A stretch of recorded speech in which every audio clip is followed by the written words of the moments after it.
into it. So we get into our eighth chapter. Okay, we kind of understand what has brought us at least partially over here up to the purpose. And the beginning of the chapter was a lot of names. Okay, I'm sure people get a kick of me trying to pronounce the names of all these Jewish people that are out there. Sometimes you get a Michael, and then sometimes you get a Jeshaiah and Athaliah and Shelomith and some of those other names that I'm probably not even close to announcing them right, but hey, we just try our best. Now, 15th verse is really, I believe, where we left off yesterday. No. It wasn't yet, okay? But the 15th verse is that they've gathered at the river. They're ready. We have our caravan ready.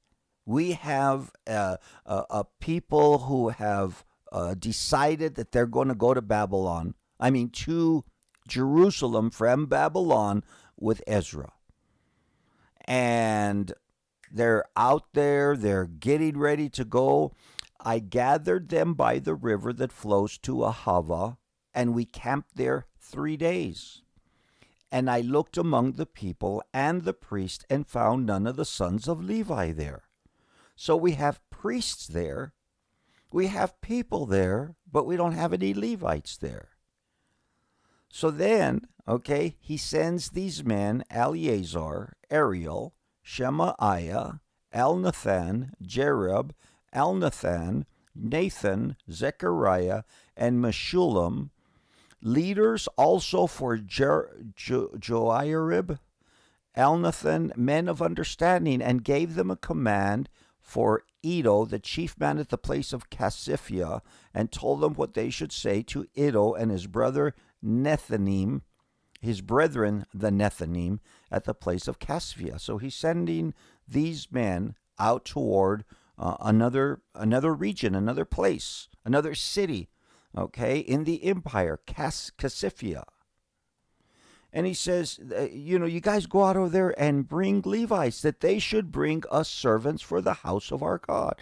I mean, if we're going to be successful there, I want to be sure. Were there not Levites in Jerusalem? Yes, there were Levites in Jerusalem. But for some reason or another, and we'll get into this sooner or later, for some reason or another, he was not. He wants to take some of his own Levites. And let me just spoil it for you, because when he gets there and they really begin to get down to the nitty gritty, we're going to find out a lot of the Levites and the people there weren't ready. They had defiled themselves. He doesn't know that yet. All he's doing is he is just saying, okay, we have priests, we have people, we have the Nethanim, who were the supporters of the Levites, but we don't have any Levites. What are the Nethanim? The Nethanim cannot step up onto the work of the Levites because they're not of the tribe of Levi. But we don't have any of these Levites there. We do have some Levites there because the priests were there and the priests were Levites. Anyway. So then, by the good hand of our God upon us, they brought us a man of understanding of the sons of Mahli, the son of Levi. Mahli is one of the sons of Levi, the son of Israel, namely Sherebiah with his sons and brothers, 18 men, and then another group in verse 19 with 20 men. So we have 38 Levites, also of the Nethanim. These are not Levites. The Nethanim is a group of people who have dedicated their lives to help the Levites, and the Levites help the priests, and the priests help the people to go to God and stand as the in-between, okay? Also of the Nethanim, whom David and the leaders had appointed for the service of the Levites, 220 Nethanim, all of them were designated by name. So we have 38 Levites, plus we have another 220 Nethanim who are coming from Casiphia. And they're getting ready to go. It's time. I mean, we're there at the river. We've all gathered together. And can we gather at the... Yeah, okay. For 3 days they've been there. They've been there for 3 days, getting ready to go, and find out they don't have any Levites. So we got to go get some Levites. We got some Levites. Now we're ready to go. Not quite yet. No, no, no, no. We think we might be ready to go, but we're not quite ready to go. Ezra says something in verse 21. Then I proclaim a fast there at the river of Ahava, that we might humble ourselves before our God to seek from him the right way for us and our little ones and all our possessions. I like the way he says for us and for our little ones. See, they were very generationally minded. They understood that this was not just about them.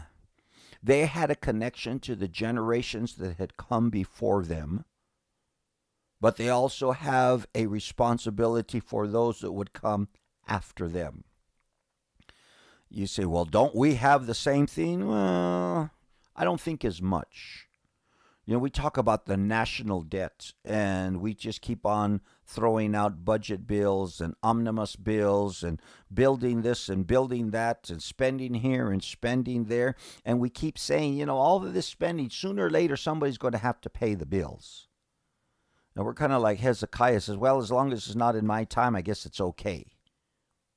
You'd have to have been there with Hezekiah when we got into that part of it. But, kind of a weakness on his part, and I think a weakness on our part, because we look at the debt, the national debt, and you keep on pulling out that credit card over and over again. When that one won't work, you pull out the other one, and then you pull out the other one. Sooner or later, somebody's got to pay those bills.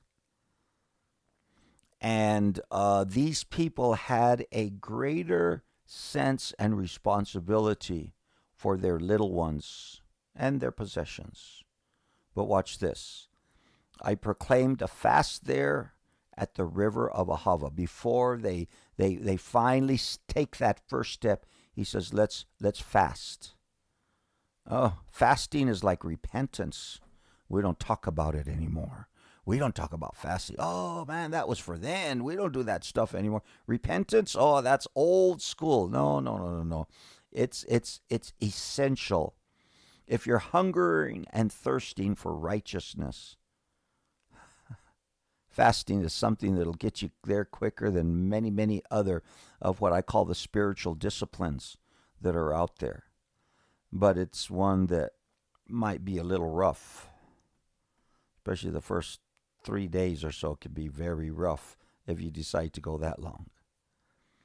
Anyway, I proclaimed a fast there at the river that we might humble ourselves before our God to seek from him the right way for us and our little ones and our possessions. The possessions that he had was gold, there was silver. I mean, come on now. 1,600 miles, there was going to be areas that they were going to have to pass through that could have been trouble. Oh, yeah, I would imagine so. Kind of like an old Western movie. Verse 22, watch this. For I was ashamed to request of the king an escort of soldiers and horsemen to help us against the enemy on the road. So Ezra says, we better fast and pray, buddy. We better get the favor of God going for us. We cannot go alone. We need to have God go with us. Why is it so important? Well, it's important for us to finish the journey because we have purpose when we get there. But also we need protection on the way to our purpose. We need God's protection. And God, part of the provision that God was going to give them was going to be safety along the way. And he says, well, I could have asked the king. I could have asked him to supply some soldiers, but I was kind of embarrassed. I was ashamed to request. Because we had spoken to the king saying, the hand of our God is upon all those who seek him, but his power and his wrath are against all those who forsake him. So we fasted and entreated our God for this, and he answered our prayer. So what he's saying is, I bragged about God. So this is a little insight, okay, into there was a relationship between Ezra and Artaxerxes king, like Daniel had a relationship with Cyrus and Darius and some of the other kings.